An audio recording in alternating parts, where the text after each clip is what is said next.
Bonjour, dans ce tutoriel, nous allons vous expliquer comment modifier le formulaire de contact.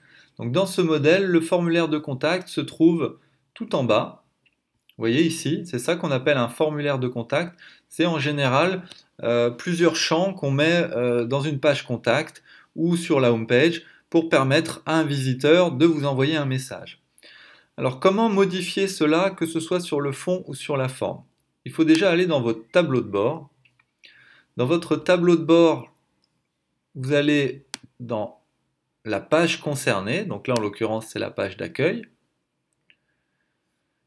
Vous allez retrouver le module Contact Form, donc là il est tout en bas. Voilà, il est là. Et donc pour le modifier, vous cliquez ici. Le module s'ouvre et vous avez deux onglets qui sont intéressants, les paramètres généraux et les paramètres avancés. Le CSS, n'y touchez pas. Donc dans les paramètres généraux, vous avez déjà les champs. Ici, vous voyez, il y a trois champs, nom, email, message. Ça correspond à ces trois champs-là. Et ça, vous pouvez les modifier, en retirer ou en rajouter. Par exemple, les noms. Donc ça, c'est l'ID du champ, il s'appelle nom, mais le titre qu'on voit là, c'est prénom, nom. Et vous pourriez, par exemple, mettre nom de famille. Sauvegarde. Là, ici, l'œil permet de voir, sans basculer sur l'autre page, de voir le résultat. Vous voyez, nom de famille, là, je viens de le modifier. Je ferme. Je reviens dans nom. Là, ici, vous avez la possibilité de choisir entre champ d'entrée, champ email ou zone de texte. Alors, c'est principalement la partie email. Quand vous demandez un email, là, évidemment, il faut choisir le champ email. Pour des champs nom, prénom, code postal, par exemple, adresse, il faut choisir les champs d'entrée. Et les zones de texte, c'est pour des plus grands blocs, pour pouvoir écrire des textes, que les internautes puissent écrire des textes. Donc là, on est dans le cadre d'un champ d'entrée. Vous pouvez choisir si le champ doit être obligatoirement rempli ou pas. Donc champ requis, oui ou non. Donc là, en l'occurrence, on veut que l'internaute remplisse le nom, prénom au moins. C'est un des champs obligatoires. Et vous pouvez demander à ce que ça prenne toute la largeur. Ensuite, dans les paramètres avancés, vous allez pouvoir modifier les couleurs, couleur de l'arrière-plan, couleur du texte, le style de texte aussi. Vous voyez ici, vous avez les différentes polices possibles. Là, vous avez la possibilité de changer de couleur. Donc là, ça touche vraiment à l'esthétique du formulaire. Donc ça, je vous laisserai creuser. Vous avez la police du champ, police de texte, etc., etc. Il y a beaucoup de choses. C'est tout l'intérêt aussi de passer par Divi, c'est qu'il y a beaucoup de possibilités de personnalisation. Et ensuite, vous sauvegardez. Vous faites de même pour les autres champs.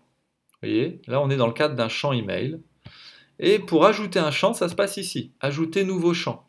Donc, par exemple, on peut mettre code postal. Hop, code postal. Champ requis, oui. Prendre toute la largeur, non. Et je sauvegarde. Donc là, je regarde à quoi ça ressemble. Vous voyez, le champ postal est venu s'ajouter en dessous. Pour le supprimer, vous avez la croix sur le côté. Alors le CAPTCHA, c'est tout simplement cette petite vérification qu'on demande à l'internaute.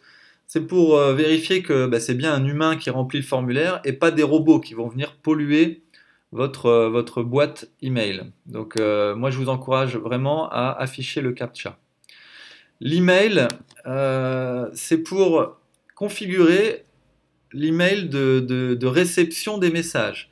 Donc ici, vous mettez votre adresse mail professionnelle ou l'adresse contact si vous êtes plusieurs à vouloir visualiser les messages.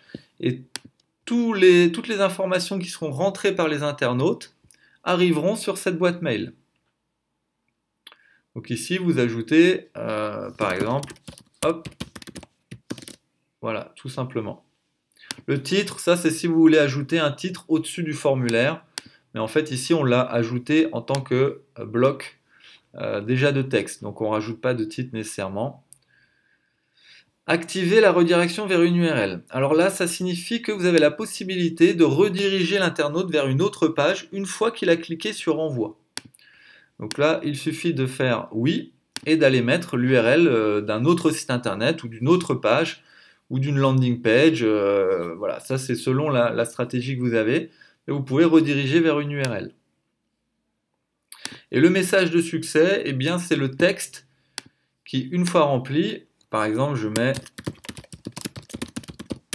hop,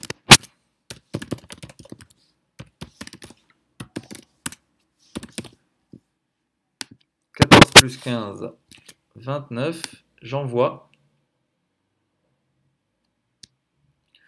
Merci de votre message. Donc vous voyez ce texte qui montre que le message a bien été envoyé. Vous pouvez le modifier ici. Par défaut, c'est merci de votre message. Et vous pourriez mettre nous sommes ravis de vous compter parmi nos contacts, etc., etc. Donc là, vous pouvez rajouter du texte. Et vous sauvegardez le module et surtout aussi, vous sauvegardez les modifications avec le bouton bleu Mettre à jour. Voilà.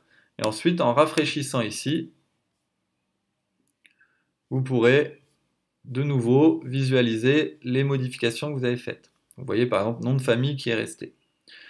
Donc voilà comment vous pouvez retravailler le formulaire de contact. Très bonne journée à vous, au revoir.